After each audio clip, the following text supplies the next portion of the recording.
I think that when it does come, the people on the other side would be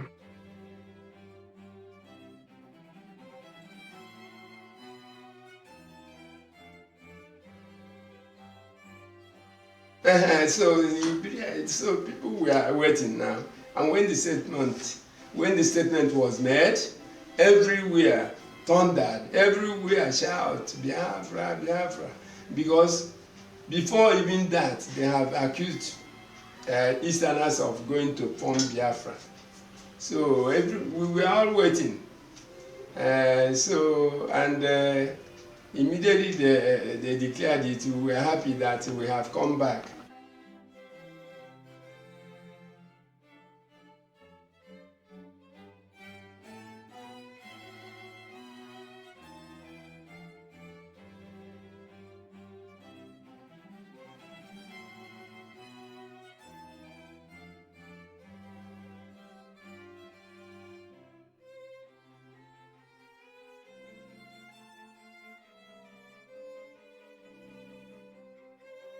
Then the Biazienu, one of Biajida Yeba, we were happy that we were liberated in the sense that we are not afraid again.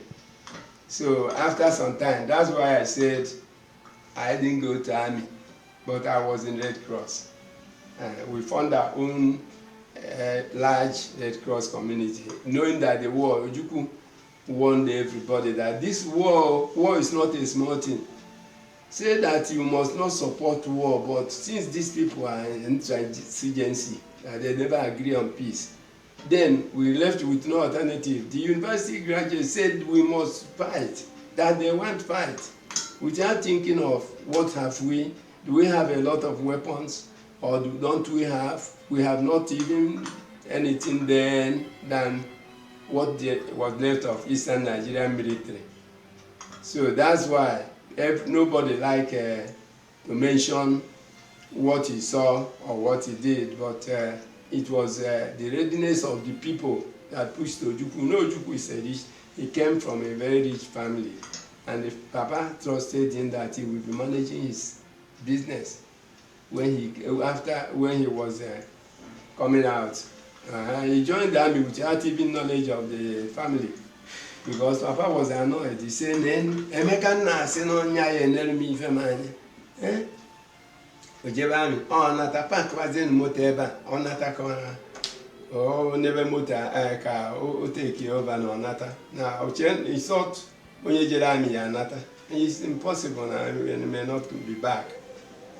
So that's how it happened that time.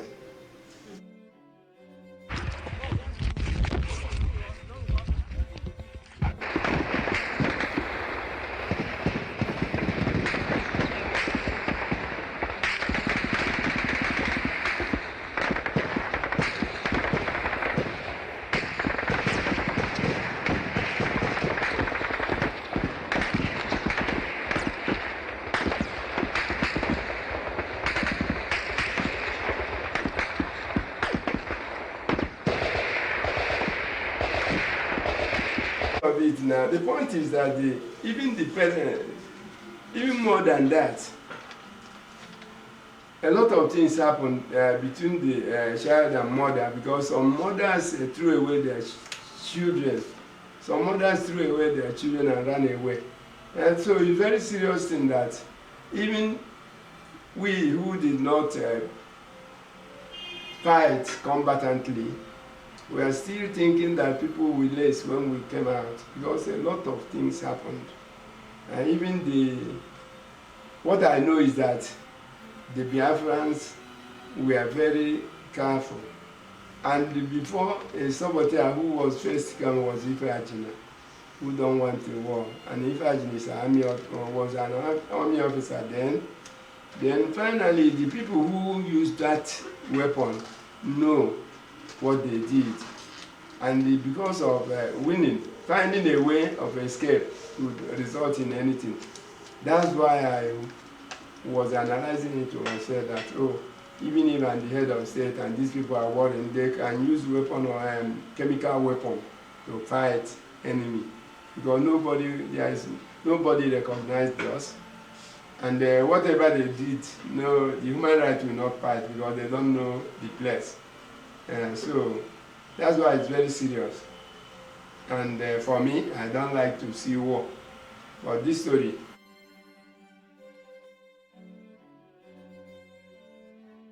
because we did everything, we dug trench.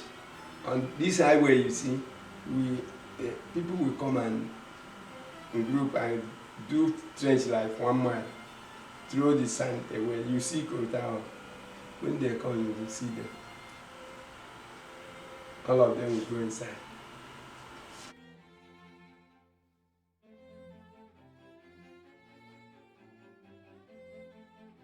Started because my war experience is interesting because I was in the Red Cross. We go to Umuahia, we go to anywhere, we go to war front. So my experience was that everybody wants war. Every Biafran, women even challenge Nigerian women to come and let them fight. So the war was very serious that we suffered after about 1 year. It lasted for 30 months. So before we get out of 12th month, Ashoko came in because by that time we were blocked. You can't get foreign help, you can't get food, even the Red Cross people coming some of them used to be shot down, the plane, carrying food for us. So, and that's why Igbos are not forgiving some people who say that hunger is a weapon of war, because they stopped them bringing. Russia, Egypt, and some other friends of Nigeria will surely come out as a nation because we are fighting a just cause. Even a little child on the street will tell you this. We shall never go back to Nigeria again.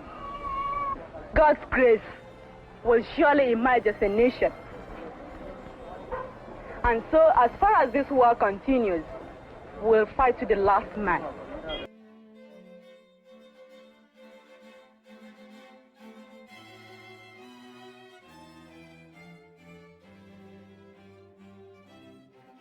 I wasn't interested in any war because even Papa was not interested. But when people are pushing Ikemba now, we all stick back.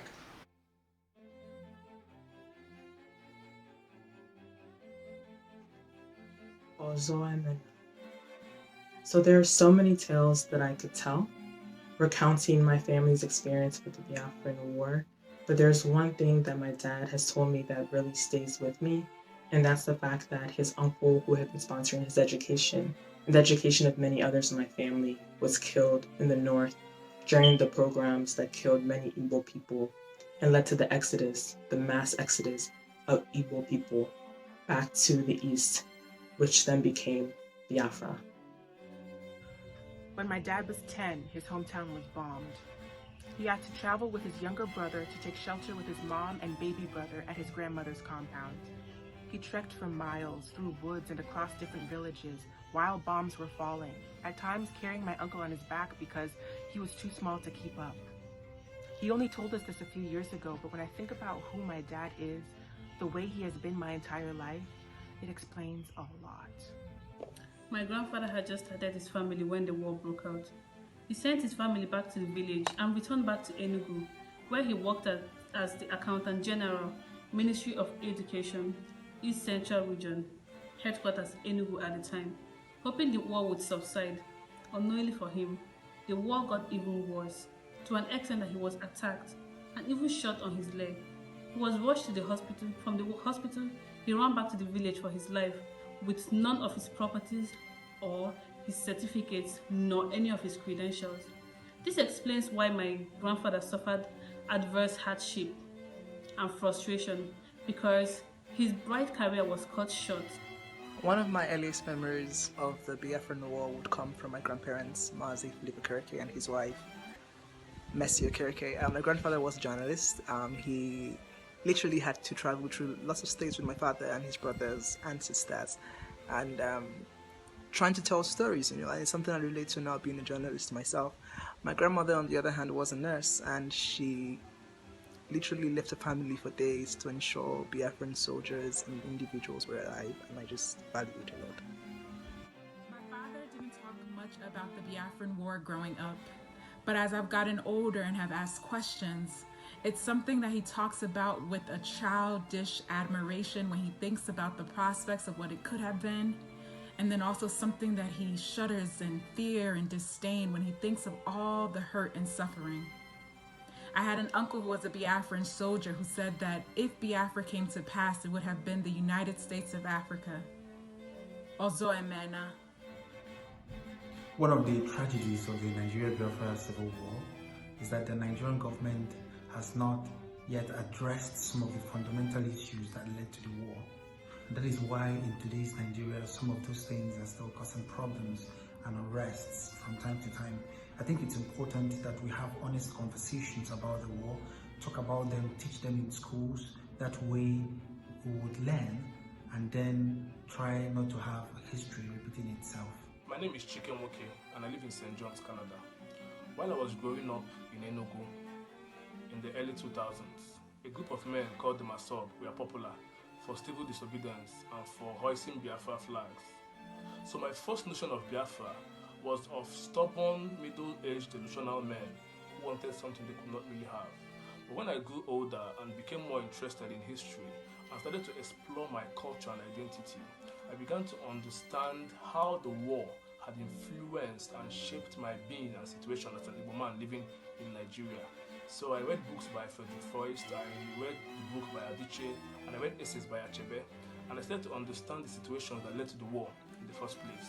So while I sympathize with those that lost life and property during the war, I applaud and appreciate those that sacrificed all they could for the cause and for their people. I say Ozemena. Due to the Biafra War, there are no pictures of my mother before the ages of 17, and that's because, of course, soldiers stormed the village and burned down everybody's house, so they had to go on the run.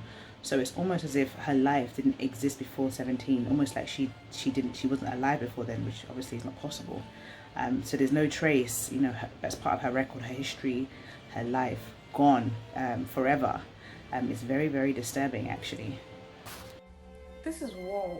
They're in the middle of a war and you barely see food. So they had to do what they had to do. And also my dad's cousin lost his sight, and he doesn't see up to now. So when I asked around, they said it was due to the war. And after reading Chimamanda's books, I watched the movie After Your Son and Chino Achebe. You really see that Biafra War took a lot from us, and it's something we have to talk about. My mom said she went to visit her uncle and her aunt in Kano to take care of her 3-year-old niece. That the night when they came, it happened really fast. They pulled out her uncle and her aunt out of their house and they were butchered. That they were saved by their house and neighbors who sent them to an Igbo refugee camp where a bus came that took them down to Onitsha. They stayed there for weeks till someone who knew them and recognized them took them home. She said people starved and millions died because there was no food. My dad said that they only had 2 days to train and they were already at the battle. That the war was senseless to him because they didn't have the ammunitions and they didn't have the plan that the Nigerian soldiers had. They were not trained. 2 days does not take you to make a soldier out of anybody. But that was what happened. Children were picked from churches and schools to join the army. It was senseless at that point, but one thing that stood out was that they were brave. They didn't stop, they didn't care. They kept fighting because they felt they were marginalized and wanted to speak out for their voice to be heard. The death of the baby. So we ran, a group of us trying to make our way to Biafra. Around Ome, I saw a Nigerian soldier. I thought we were dead. Instead, the man looked at us and nodded in the direction of the river and shook his head. We looked at where he had nodded and saw some of his fellow soldiers, so we went into the bushes in the opposite direction. One of our company, the woman, had a baby. The baby began to cry and one of our elders told the woman, "Mwaga lap dying." She understood the message, and crying, she smothered her baby. I still remember her face as she did what she did. The woman was never the same again, except from the Asaba massacre 50 years on by Chief. One story that I've heard about Biafra is from my dad. So as a lot of you guys know, during Biafra, the food was very scarce. So one day my family was cooking soup and they heard the bomb sirens go off and everybody went back into the bunker. But my grandfather, knowing that food was very scarce during that time, he knew that my family needed that food. So he ran back from the bunker to get the soup. And when he got back to the bunker, the soup was just all over him.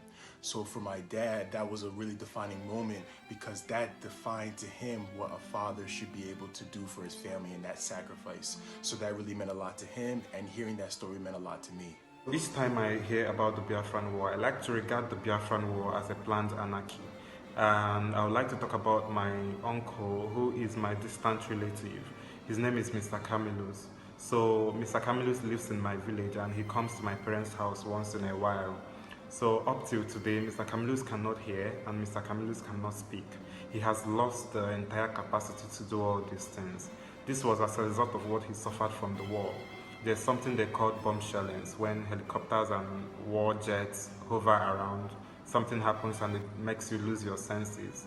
So that is what Mr. Camillus suffers up till today. And every day I see Mr. Camillus as someone who is willing to talk about these stories, who is willing to talk about the war. But he can't because he has lost the capacity to.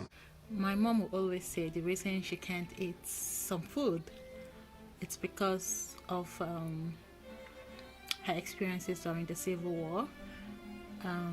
So at the time she was living with her, I think her older brothers were taking care of her, and because there wasn't an abundance of food at the time, there was only a specific kind of food that they could eat.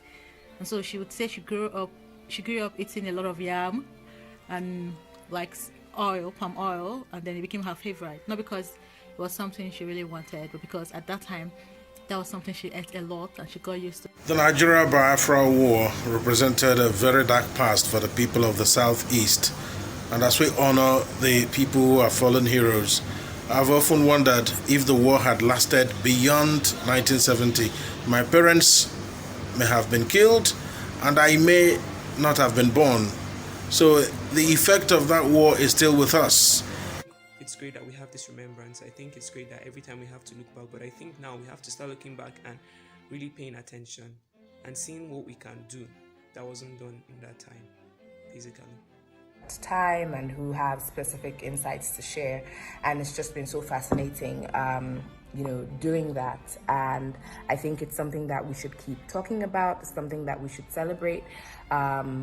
Celebrate the survival and also celebrate that we are past that dark part of our nation and take the lessons from that and build a better nation going forward.